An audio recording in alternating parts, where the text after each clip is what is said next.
Sejam todos bem-vindos, professor William Capriata aqui. Nesse vídeo nós vamos conversar um pouquinho aí a respeito dessa quebra do Banco SVB e eu vou trazer para vocês as minhas análises, o que eu acredito que deve acontecer tanto aqui na economia brasileira quanto lá na economia dos Estados Unidos.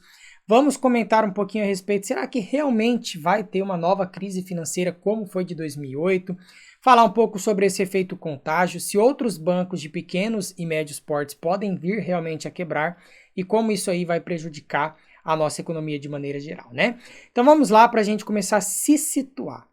Primeiro de tudo, o SVB ele é um banco lá do Vale do Silício que ele basicamente recebe depósitos de empresas emergentes, né, aquelas empresas que são chamadas de startups, que buscam ter um crescimento acelerado, né, um negócio ali que tem um potencial disruptivo, um negócio tecnológico que tem o potencial de crescimento rápido, mas muitas vezes pode ser que não aconteça. Então ela recebia depósitos tanto dessas startups, dessas empresas emergentes, quanto firmas de venture capital que justamente realizam investimentos nesse tipo de negócio. Então, o primeiro ponto que nós temos é que esse banco, pelo lado do passivo, ele não era um banco que estava muito bem diversificado. Então, isso já por si só é um grande problema. O segundo grande problema desse banco é que, pelo lado do ativo, ele tinha seus ativos basicamente aplicados em títulos de longo prazo do governo americano e também títulos hipotecários. Só que ele fez uma coisa errada, né, basicamente. Ele comprou esses títulos de longo prazo quando a taxa de juros estava baixa. E aí, conforme o Fed, né, que é o Banco Central norte-americano, ele vai subindo a taxa de juros, o que acontece com o preço desses títulos? A tendência é que o preço caia. Então, isso que aconteceu com esse banco. Os preços dos títulos começaram a cair. Com isso, ele passou a ter prejuízo em sua carteira de títulos. E conforme iam sendo realizados saques, né, várias empresas realizando saques, e muitas vezes ele não conseguia atender com caixa que ele tinha ali imediato, ele tinha que realizar esse prejuízo para atender aquela demanda. Aí na semana passada, né, algumas firmas, algumas empresas recomendaram o saque dessa instituição financeira, então várias firmas começaram a realizar saques e esse banco ele começou a ter que vender esses títulos com prejuízo para cobrir esses saques. Depois disso, ele fez um comunicado ao mercado, né, que ele faria uma nova oferta de ações com o objetivo de tentar captar recursos e isso não agradou o mercado, porque, poxa, você já está tendo que vender seus títulos aqui, que é um capital de terceiros, né, uma dívida que você tem ali, com prejuízo, e aí depois você quer captar recursos com capital próprio, para você cobrir esses saques que estão ocorrendo, então o mercado não recebeu essa notícia de forma amigável e várias outras firmas começaram de fato a realizar saques maciços direto nesse banco. E aí, de quinta para sexta-feira, basicamente, da semana passada, 1/4 dos depósitos foram sacados. E o banco ele decretou sua falência, né? Ele não conseguia cumprir a sua obrigação de dar toda essa liquidez que o mercado estava solicitando. Ok. E aí foi decretado, então, a falência desse banco.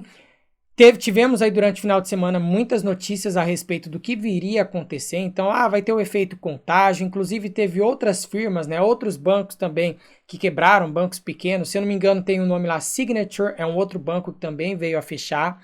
Tivemos também casas de criptomoeda que elas tinham lá um lastro, stablecoins, que tem como lastro dólar, elas deixaram de ser estáveis, né? Então elas perderam o lastro ali com dólar. Então começou a ter vários efeitos em vários pontos do mercado. E aí o primeiro ponto foi, o que nós faremos agora? As pessoas que têm depósito de até 250 mil dólares, né, ou firmas que seja, elas estão garantidas pelo FDIC, que é como se fosse o fundo garantidor de crédito deles, né? Aqui no Brasil nós temos o FGC que garante até 250 mil reais, lá eles têm o FDIC que garante até 250 mil dólares. Só que detalhe, mais de 90% dos recursos que estavam depositados nesse banco eram valores acima de 250 mil dólares. Então muita gente com dinheiro realmente parado. E aí o governo ele tinha duas opções, né? Ou tentar encontrar um possível comprador desse banco, então falar com outros bancos, né, bancos grandes e por aí vai, HSBC e tal, para tentar comprar esse banco. Ou então, a outra alternativa seria fazer o quê? decretar uma intervenção no caso do seguinte: vamos criar aqui um pacote de liquidez de curto prazo para ajudar essas pessoas que estão precisando desse recurso, para esse recurso não ficar ali travado e essas pessoas não tenham uma crise generalizada, né? Demissões em massas, várias empresas, startups que têm muitos funcionários contratados estão com o dinheiro lá parado. Então, se eles estão com o dinheiro parado, não tem para onde, não tem como tirar, não tem como sacar, o que eles vão fazer? Primeiro ponto é atraso de salário. Então o pessoal para de receber salário. Segundo ponto, demissão em massa, né? Então o governo ele tentou procurar, o Banco Central tentou procurar possíveis compradores, ninguém decretou interesse, ninguém quis comprar esse banco. Então o segundo ponto foi, olha, temos 25 bilhões aqui no Banco Central que seriam utilizados para a política cambial, só que nós vamos utilizar então para esse pacote de liquidez de curto prazo, onde o Banco Central basicamente vai conceder empréstimo para as instituições financeiras com o objetivo de, ela vai lá, vai comprar esses títulos dessas instituições, tanto públicos quanto privados, só que de curto prazo, com o objetivo de colocar liquidez para esses bancos, para que eles consigam honrar os possíveis saques, né? Porque imagina, se acontece esse tipo de crise, e você é uma pessoa que mora lá nos Estados Unidos, ou mesmo em outra região que pode ser afetada, o que você faria? Você iria realizar o saque, né? No dia seguinte você vai lá no banco e fala, pô, quero sacar. Então pode ser que aconteça uma corrida bancária, e essa é uma grande preocupação. Ocorrendo corrida bancária e os bancos não tendo dinheiro para realizar, né, o atendimento a todo mundo que está precisando do seu recurso, aí pode ser que vários outros bancos viessem a quebrar, ok? Então, o Banco Central americano, ele anunciou essa medida, esse pacote aí, para tentar estimular. Só que daí, né, muitas vezes a pessoa ela pode falar, poxa, William, então se o Banco Central está comprando títulos públicos e privados dessas instituições financeiras com o objetivo de injetar liquidez, esse é o famoso quantitative easing, que é aquela política monetária não convencional? Não, porque o quantitative easing ele compra títulos públicos e privados de longo prazo com o objetivo de fazer com que a taxa a termo de longo prazo ela caia. Nesse caso é só um pacote de liquidez de curto prazo, com duração ali basicamente de 1 ano. Então isso foi anunciado, isso aí já ajudou a literalmente controlar um pouco os ânimos do mercado. Então, poxa, beleza, teremos liquidez para qualquer corrida bancária que venha acontecer, e não teremos grandes preocupações com as firmas que estavam lá depositando nessa questão que eu tinha comentado com vocês, de, poxa, demissão em massa, atraso de pagamento de salário e por aí vai. Só que daí tem um detalhe, né?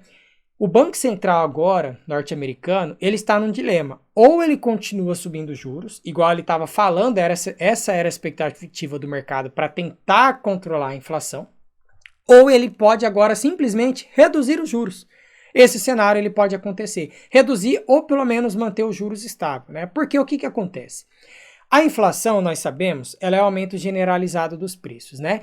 E uma das maneiras de você controlar o aumento dos preços é por meio do aumento da taxa de juros, que faz com que encareça o custo do crédito. Encarecendo o custo do crédito, as pessoas passam a consumir menos bens de alto valor agregado. E aí, com isso, você reduz consumo, investimentos da economia. A expectativa de lucro do empresário por conta da baixa demanda, ela cai. Com isso, você faz com que aumente o número de desemprego, por aí vai, até você atingir a inflação. Nos Estados Unidos, essa questão do desemprego não é uma questão assim que está elevada. O desemprego lá está baixo, a inflação ela vem subindo, só que agora o Banco Central ele vai ter que tomar um cuidado. Ele vai falar, poxa, se eu aumentar essa taxa de juros, pode ser que outros bancos que não se protegeram devidamente, né? Porque esse banco SVB ele não se protegeu. Então, quem estava ali por trás dos ativos do banco cometeu um erro gigante. Eu não diria que, né, é uma quebra assim que foi feita por conta de operações fraudulentas, igual aconteceu na crise de 2008. Nós tivemos produtos que eram chamados de engenharias financeiras, que eram as famosas securitizações, né? Então, ninguém entendia muito bem como funcionava aquilo. E você inflou o mercado, virou uma bolha lá de crédito, né, uma bolha lá de financiamento, um monte de gente comprando casa, tentando vender, depois pagando e por aí vai, até que essa bolha imobiliária ela realmente explodiu. Nesse caso não tem nada disso, é simplesmente porque o banco tinha um passivo ruim, proveniente de poucas fontes, pouco diversificado, e um ativo totalmente ruim também, porque tinha suas aplicações em poucos títulos, tá? Então, o que aconteceu, né? Geralmente você diversifica, vai lá, compra ações, compra outros ativos, moedas, ouro e por aí vai. Então, Agora os Estados Unidos ele vai pensar, o Banco Central americano vai pensar, eu aumento mais a taxa de juros com a possibilidade de que outros bancos que também tenham esse tipo de problema venham a quebrar, ou eu mantenho a taxa de juros e aí a gente tenta manter essa inflação aí sob controle por meio de outros tipos de políticas, né? Você pode fazer uma política fiscal mais restritiva, você pode tentar controlar a inflação também com taxa de câmbio e por aí vai. Então isso daí é uma coisa que com certeza estará na pauta. A gente vai ter que aguardar os próximos capítulos para a gente ver o que vai ser decidido. Mas eu acredito que os juros não devem subir. Essa é a minha opinião atual a respeito desse cenário lá no Banco Central americano. Quanto ao Brasil, né, que eu tinha comentado, o que pode acontecer aqui no Brasil? Por conta desse pacote de liquidez que foi criado, não acredito que devam ter mais muitas quebras. Isso aí não deve acontecer. Então deve ter um efeito, o risco sistêmico obviamente vai aumentar, só que ele deve ter um efeito mais brando, um efeito mais tranquilo aqui no nosso país. Só que uma das coisas que pode acontecer é que agora, né, caso os Estados Unidos ele pare realmente de subir juros, o Banco Central do Brasil pare também com isso de querer manter os juros num patamar tão alto e comece realmente a reduzir os juros, por conta da diminuição do diferencial entre juros externos e juros internos, tá? A nossa inflação, se ela fosse uma inflação de demanda, a ponto de você realmente precisar manter os juros numa casa tão elevada, tudo bem, faria sentido. Só que aí você olha para o PIB, PIB ele é formado de que forma? Consumo, investimentos, gastos do governo, mais saldo líquido da balança comercial.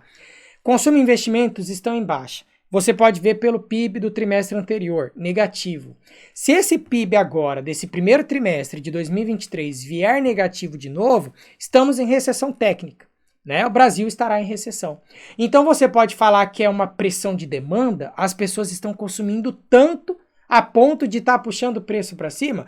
Não é uma inflação de demanda. Então, inflação de demanda você controla com juros altos.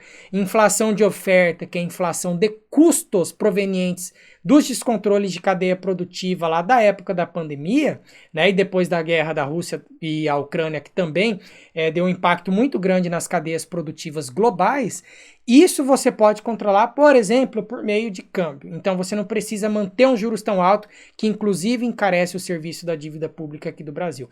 Então as minhas expectativas a respeito depois dessa quebra Banco Central americano manteve juros ou mesmo reduziu, já abre espaço para a gente começar a reduzir os nossos juros aqui. Ok? E assim é o que eu espero que o Banco Central aqui brasileiro faça. A respeito das quebras, não acredito que deva ter tantos. Obviamente vai aparecer mais alguma outra quebra, tá? Isso aí geralmente acontece quando a gente tem uma crise financeira. E a gente teria que ver o tamanho dessa bolha que realmente vai surgir nos Estados Unidos. Se esse pacote vai ser o suficiente ou não. Então, assim, tudo que eu falar para vocês de agora em diante será uma especulação. Tá? Então eu trouxe aqui minhas análises, falei para vocês por que esse banco veio a quebrar. Então a gente literalmente precisa esperar acontecer para a gente saber o que deve ser feito daqui para frente, ok? Então pessoal, basicamente se você gostou aí do vídeo, deixa o seu like, se inscreva aí no canal, isso é muito importante para mim. Tiver precisando de cursos para certificação, CPA 10, CPA 20, CEA, Ancor, para você trabalhar no mercado financeiro, ó, vou deixar o meu site aí para vocês aqui na descrição do vídeo e também aqui na tela, profcapriata.com.br, para você acessar e conhecer um pouquinho mais do meu trabalho, ok? Tchau, tchau e até a próxima.